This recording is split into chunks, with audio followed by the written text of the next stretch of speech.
I live alone, deep in the woods. It's peaceful, isolated, and quiet. The kind of quiet that makes you notice every little sound. The kind of quiet where you shouldn't hear knocking at your door in the middle of the night. But last night, I did. It was 3:12 a.m. when I woke up, groggy, disoriented. The sound had crept into my dreams, folding into them until my body realised it was real. Knock, knock, knock. I froze, my ears straining. I lived 20 miles from town, no visitors, no lost travellers, and if someone truly needed help, they'd be shouting, not knocking. It was slow, rhythmic, not urgent, not desperate, just patient.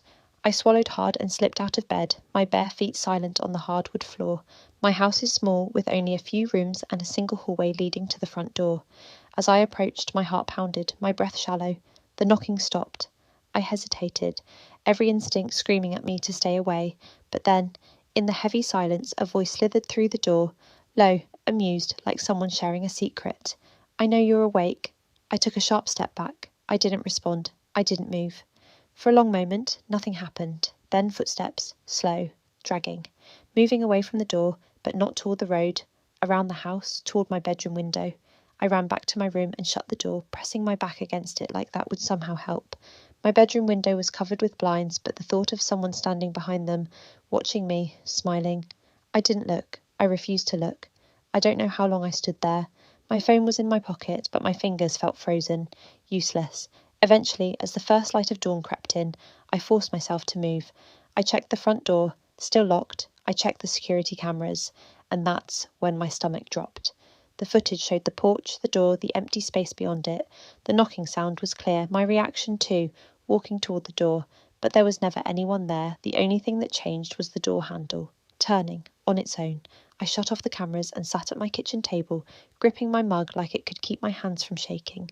Maybe I imagined it, maybe it was a dream, maybe I was just losing it. Then tonight, at 3:12 a.m. on the dot, it happened again. Night 2, knock, knock, knock. I woke up instantly. This time I didn't move. I just listened. I waited for the voice. It didn't come. Instead, the knocking started again. Knock, knock, knock, louder, closer. I clenched my jaw, my pulse hammering. I had locked every door and window before bed. I had checked the cameras. There was no way someone could get inside. So why did the knocking sound like it was coming from inside the house? I reached for my phone and pulled up the security feed, my breath caught in my throat. The porch camera showed nothing. The hallway camera showed nothing. But then the basement camera flickered. The knocking was coming from the basement door, inside the house, and the door handle. It was turning. I grabbed the nearest thing, a kitchen knife, and backed away. My mind raced. How? How? The door never opened. The knocking stopped. And then from the camera feed I watched as the handle slowly twisted back into place, like whatever was down there had decided to wait. I didn't sleep after that. Night 3. I didn't go to work, didn't leave the house. I spent the entire day checking every corner, every door, every window. I even opened the basement door, flicking on the light, heart pounding. Nothing. Just concrete walls, storage shelves, silence. Still, I didn't trust it. I barricaded the door with a chair before bed. I kept the knife under my pillow, but at 3:12 a.m. I woke up anyway. Silence.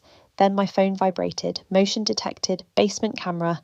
I didn't check. I couldn't. I just waited. Then knock, knock, knock. Not from the front door, not from the basement, from my closet.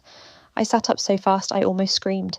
The closet door was closed. It had been closed. But now it was open an inch, a sliver of darkness yawning wide like a mouth about to speak. My phone buzzed again. I forced myself to look. New notification, bedroom camera. I tapped it.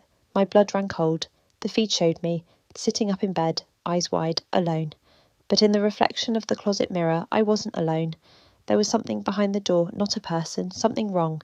Too tall, its limbs too thin, its fingers wrapped around the edge of the door, gripping it like it was resisting the urge to open it wider, and its face.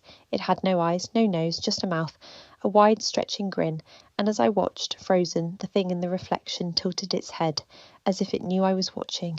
Then the camera feed cut out, the closet door creaked, and the last thing I heard before I ran, before I abandoned the house and sped away into the night, was a whisper, low, amused, patient.